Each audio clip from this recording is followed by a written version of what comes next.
The heart possessed is intelligent. You go, what?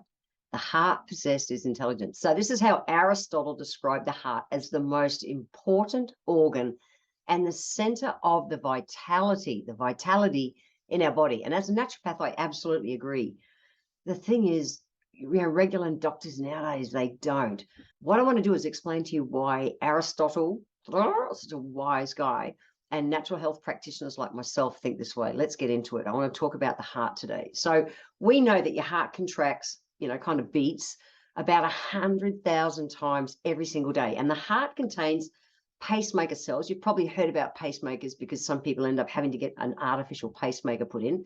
The pacemaker cells, they generate that electrical current that causes that automatic beat, beat, beat, beat, beat thing that our heart does. It's about the size of your fist, and it has to pump blood throughout your whole body through this crazy network of blood vessels, delivering oxygen and all the nutrients to every damn cell of your body. And at the same time, it's removing metabolic waste and carbon dioxide. Now, I talk about the adrenal glands being the center of our being, and that's Chinese medicine thinking around where our chi is stored in our adrenal glands. So the adrenal glands are the center of our being.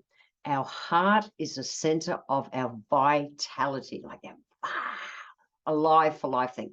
So what do we need to do to really look after our heart and help it function the best? Well, it makes sense that we have to think about blood flow first. So our heart cells require oxygen and the nutrients, like in all the cells of the body. It's like a little pump. And we need to have efficient circulation in the arteries, all kind of like the plumbing that leads around the heart to make sure it pumps properly. That's what has to happen. So what helps with that?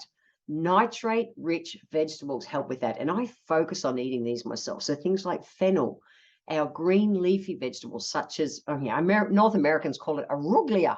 I like rocket. We call it rocket. So either way, it doesn't matter what you know it as, arugula or rocket, kale, spinach, radishes, parsley, and things like the Chinese cabbage. In fact, all of the Chinese greens. I'm a big fan of tatsui and those kind of Chinese greens as well. I grow all of these in my garden.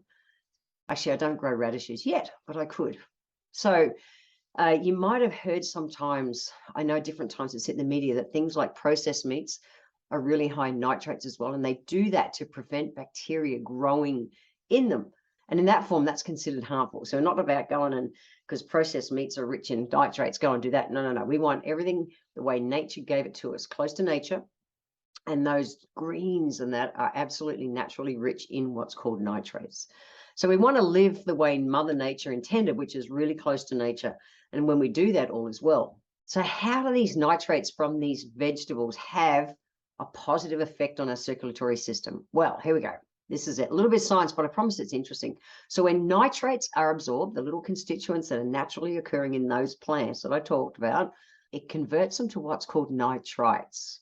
Okay. Now that can get converted into nitric oxide. And this nitric oxide supports our blood flow by opening up your arteries, which we want. We want good, wide open arteries so that everything can pump and flow easily.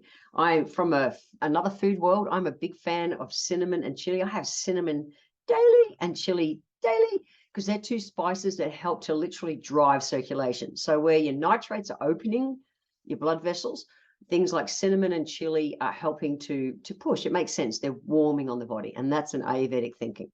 So what else is an influence? We have to talk cholesterol. Now, you can go back to episode 73 where I talk everything cholesterol, but let's talk about just the bottom line of it here today, because you can go back and listen to the long story. So cholesterol is actually essential for life, and it's critical, absolutely critical in maintaining our cell structures. And it's also a precursor, which means it's a step before to producing your sex hormones and your vitamin D. Now, some cholesterol is good, but too much bad cholesterol, which is the LDLs, the low density lipoproteins, it's a risk to your health. So the bottom line for me on cholesterol is, if we go back to episode 73 and get all the information, but the bottom line for me is we want to help your body to be able to manage our cholesterol levels. Omega-3, a diet rich in omega-3 essential fatty acids. I have flaxseed oil daily. I know that it helps to manage those LDLs and HDLs. I'm also a huge consumer of garlic. Nice, fresh, yummy garlic, because it's so good for helping the cholesterol keep moving too. So head to episode 73 to get all the information on cholesterol. Now, with our heart, we also have to talk stress. Always. Stress bloody sits behind everything. So the bottom line on this is our heart requires a huge amount of oxygen to work continuously. We know that. That's common sense.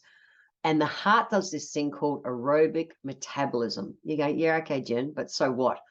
The oxygen is used, okay, in special components of our heart cells called mitochondria. You might have heard of them. That's actually where our DNA lives, to generate energy for the heart and all of the body. Yay, that's it. The oxygen interacts with the mitochondria, and that's what gives the energy.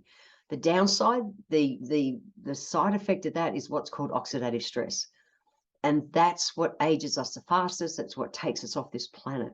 Yeah, think of a bit of metal. It's the, a piece of steel or something.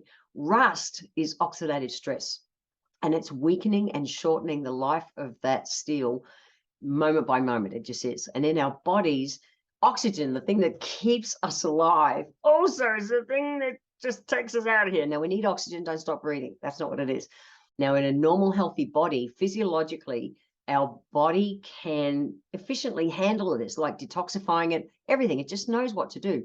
But also, as we age, we're less equipped to handle this oxidative stress. Think of a piece of steel, same thing. And in fact, the breakdown happens faster, and oxidative stress ages us faster. So how do we deal with oxidative stress? Well, live close to nature. The majority of the time, manage your stress and move your body daily. That's it. We've got to move our body. We've got to help our body to pump everything so it can detoxify what it needs to. We need to manage our stress, and we're doing that with adaptogen herbs. I've banged on about them so much across so many of my podcasts, and live close to nature the majority of the time. So like I said at the start, Western medicine says Aristotle was wrong in defining the heart as the center of our vitality. But I actually agree with Aristotle. I think he got it right.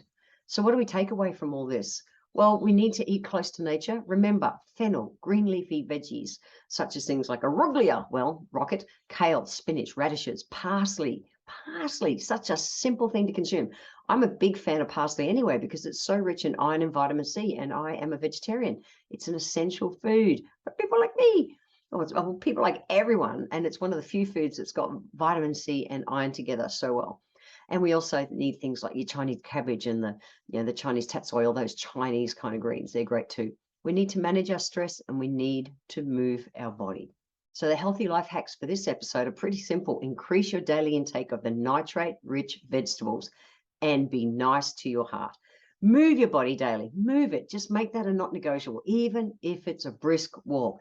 Done. We need to move our bodies, and we also need to get into adaptogens to help our body manage stress. So head over to the show notes at www.healthylifehacks.com.au, and you'll be able to find that list of those nitrate-rich vegetables for you to really mindfully bring into your life more. Let's get your hearts healthy.